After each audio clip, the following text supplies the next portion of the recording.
कहानी माँ का आशियाना। ए छोरी कुछ काम काज सीख ले, अपनी अम्मा के साथ पराए घर जाएगी तो नाक कटवा देगी और निकाल दी जाएगी घर से। दादी की कड़क आवाज़ सुनकर छोटी सी स्वाति अपने माँ के पल्लू से चिपक गई और धीरे से बोली, दादी यह तो मेरा घर है। दादी मुंह चढ़ाकर बोली, चुप कर, लड़कियां तो पराई होती हैं। तेरा घर तो वह होगा जहाँ तेरा ब्याह होगा। यह तो वंश का घर है, हमारे घर का कुल दीपक, मेरा राजकुमार।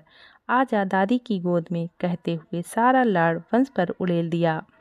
छोटी सी स्वाति की आंखों में आंसू छलक पड़े। संयुक्त परिवार में जन्मी स्वाति धीरे धीरे अंतर्मुखी स्वभाव की होती जा रही थी।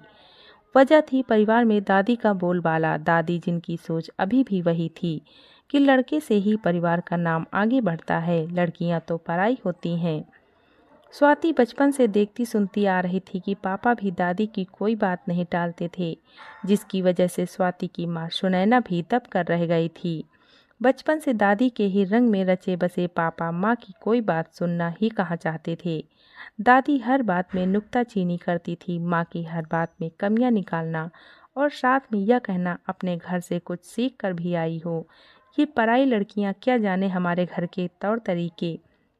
सुन सुनैना, यहाँ यह सब नहीं चलेगा। यह घर मेरा है और तुझे मेरे हिसाब से रहना पड़ेगा।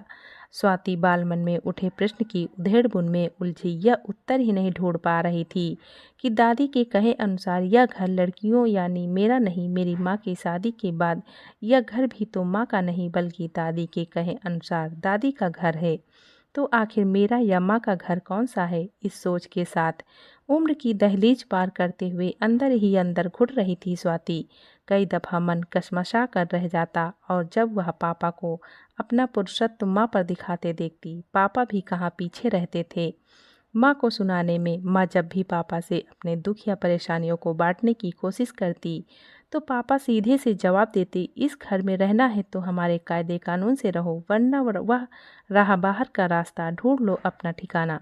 स्वाति का दिल कई बार विद्रोह पर उतर आता। वह दादी से पूछना चाहती थी, दादी आप भी तो किसी और घर से आई थी, तो यह घर आपका कैसे हो गया? सिर्फ इसलिए कि मेरे पापा की माँ हो आप, और अगर हाँ तो मेरी माँ भी तो मेरे भाई वंश की और मेरी माँ है, तो उस नियम के तहत यह घर माँ का हुआ। क्यों आप लोग बात बात पर उसको जलील करते रहते हैं? पर हर बार माँ उसको चुप कराकर उसकी भावनाओं को ताला लगा देती थी, यह बोलकर कि बेटा बड़ों की इज्जत करनी चाहिए, वह तेरी दादी हैं, बड़ी हैं वह तुझसे, उनकी बात का बुरा मत माना कर। दिन ब दिन स्वाति विद्रोही स्वभाव की होती जा रही थी। उसने मन ही मन ठान लिया था अपनी दादी की बातों को गलत साबित करने का और अपने पापा के दंभ को तोड़ने का। अपनी सारी गुस्सा, कड़वाहट और झुंझलाहट को अपनी कमजोरी न बनाकर उसको अपनी ताकत बनाने का। दादी और पापा के लाख मना करने के बावजूद वह अपनी पढ़ाई पर ध्यान देती रही। पापा ने तो उसकी पढ़ाई लिखाई पर खर्च करना ही बंद कर दिया था, क्योंकि उनकी संकीर्ण सोच कि बेटियां तो पराई होती हैं, जिसकी शादी का बोझ था उन पर उसने मेहनत से पढ़ाई कर और हर क्लास में अव्वल आने पर मिलती रही स्कॉलरशिप और अपने जूनियर्स को ट्यूशन पढ़ाकर उसने अपनी पढ़ाई जारी रखी। स्वाति की मेहनत और लगन से एक नामी कॉलेज में प्रवक्ता के पद पर अपॉइंटमेंट लेटर आया तो वह खुशी से फूली न समाई और माँ के पास जाकर उनके पैर छूकर गले लग गई। आज वह निसंकोच होकर अपनी माँ को साथ लेकर पापा और दादी के पास गर्व के साथ यह खुशखबरी सुनाने पहुंची। अपना अपॉइंटमेंट लेटर दादी के हाथ में रखकर उनके और पापा के पैर छूकर वो बोली, दादी एक औरत होकर भी आप औरत की भावनाओं को कभी नहीं समझ सकी।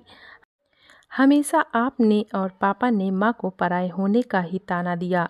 माँ भी किसी की बेटी थी आपकी तरह, वह भी शादी के बाद अपना घर छोड़कर इस घर में आई थी आपकी तरह।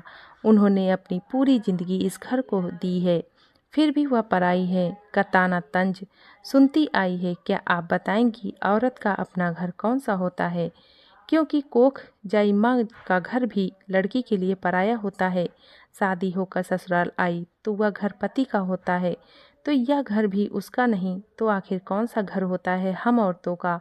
और अगर यह घर माँ का है तो उसको पूरे जीवन पराई होने का एहसास क्यों कराया जाता है।